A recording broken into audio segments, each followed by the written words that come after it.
So Nick, thank you very much for joining me today, very much appreciated. Let's get straight in with the first question, which is, what are some lessons learned from the pandemic? I think for me the biggest lesson learned from the pandemic is that our approach to getting things done in airports can be radically different. I think traditionally the airport community is somewhat siloed. People don't always talk, people don't always have common purpose. And I think through the necessity of the pandemic, everyone came together around a common vision, meeting regularly, rapid decision making, because we needed to rapidly scale down and survive essentially through it. And it forced a different way of working into executive teams that cut through the lengthy decision making that you often have. And it was really successful, and it was amazing how much we got done in that time. Absolutely, and let's speak a bit about passenger numbers. So perhaps pre-pandemic, during, and then what are your expectations for the upcoming summer season? Yeah, so I mean, pre-pandemic we were at 62 million passengers across the group. So we've got Manchester, Stansted and East Midlands as our three airports. Through the pandemic we dropped down to probably less than 8 million, so a real drop. And for a while there, East Midlands as the smallest airport in our group was, I think, the busiest airport in Europe for a while, because it is a 24/7 cargo operation. So it became very busy for a while there. As we've ramped back up, at times we're probably seeing up to 90% of pre-pandemic levels. Although where we're going to pan out through the course of the year, it's going to be somewhere between that 80 and 90, mid-90s is where I think of pre-pandemic levels.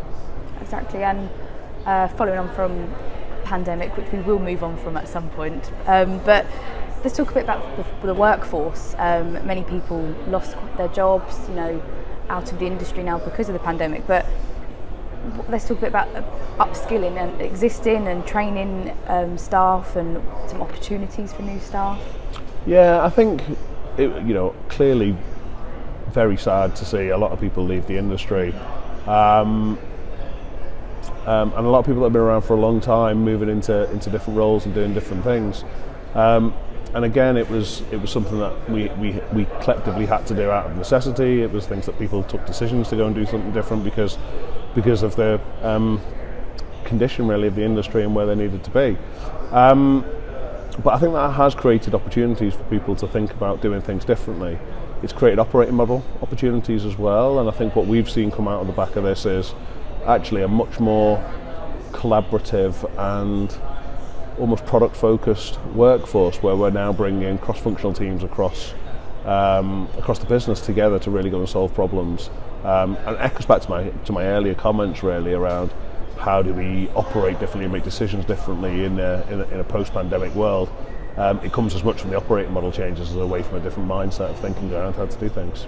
Definitely, it's very interesting. And so from the pandemic, a new passenger has come about. So how are you planning to reach the new requirements of this new passenger expectations?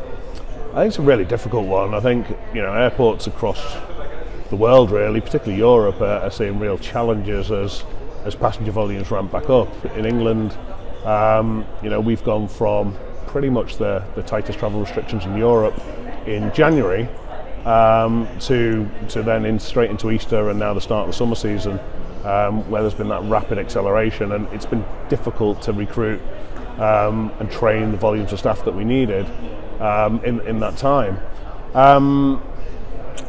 I think customer behaviour has changed as a result of some of the challenges that we've seen as well. So collectively, we are seeing passengers turning up much earlier, often before check-in or security is even open, which is creating its own problems. So previous models we've had around passenger turn-up profiles and things is different. I think there's been a huge amount of outreach and communication engagement with passengers around wearing masks and around sanitation and what we were doing to keep the environment safe to encourage travel back.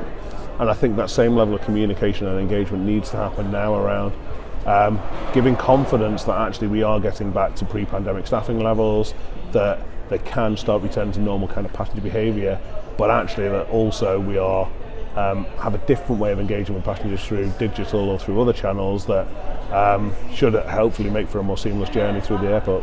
Absolutely, and So how, across your airports, do you plan to design an all-inclusive experience for passengers? I think there's lots of interesting things happening around this, and again, I think the providers of PRM services have again struggled with recruitment of staff, so it has, accepting that it has been difficult for people at times and that the service levels haven't been where we've wanted them to be. I think now, again, through that digital engagement, through looking at different ways of actually interacting with passengers and allowing better communication and better ways through, keeping people informed through their journeys, there's a real opportunity to drive a step change in that. People like Aviation, he's doing some really interesting stuff in this space, and looking at how we can provide a much better service to people that do have different needs going through the airport. So watch that space, I think, on that one. Absolutely. And so let's talk about some upcoming trends, and then could we speak about some challenges that you can foresee? So in terms of upcoming trends, I think for me, and particularly my role around technology, it's the continued digitisation and automation of the key flows through the airport. We've been on a journey of productisation over the last year or so.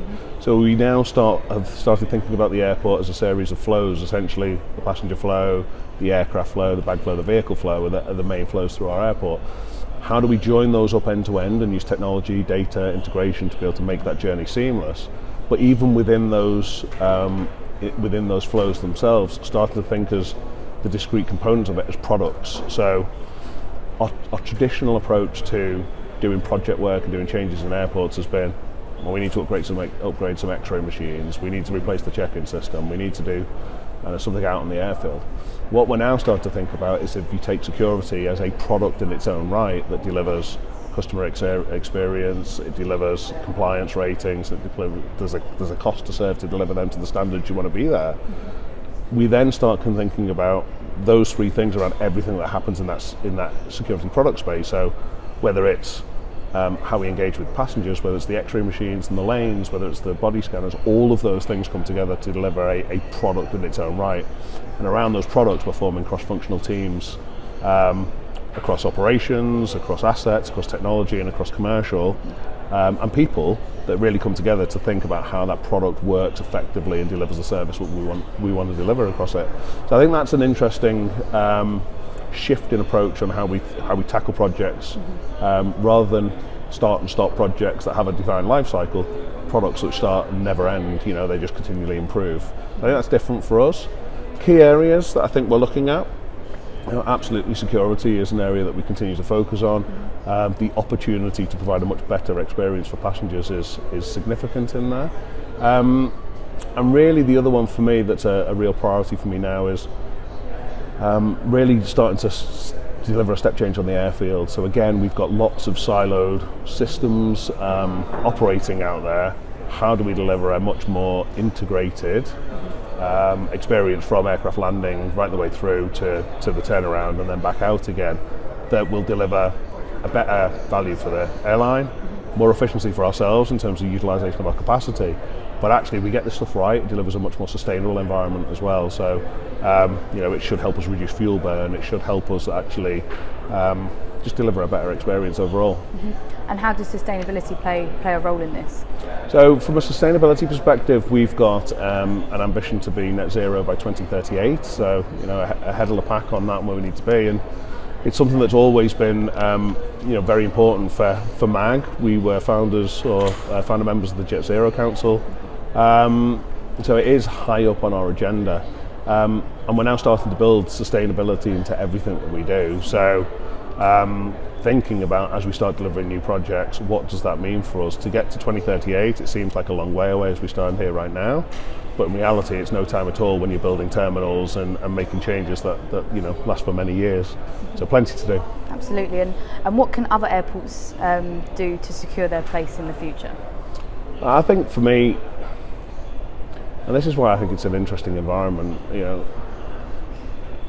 an airport isn't an island, an airport is part of a global network, and where we can develop better integration across that network, where we can communicate through real-time data, through sharing intelligence across those environments, I think that's where you start delivering the real efficiency as we go forwards. It's where you're able to optimise routes for our airline customers, for our passengers, and for each other. That overall, by making sure that you stay up with the technology trends in there, that we can do that, deliver that level of efficiency. It's what will help everyone to survive and to move forwards and really exceed in the post-pandemic world. Absolutely, and my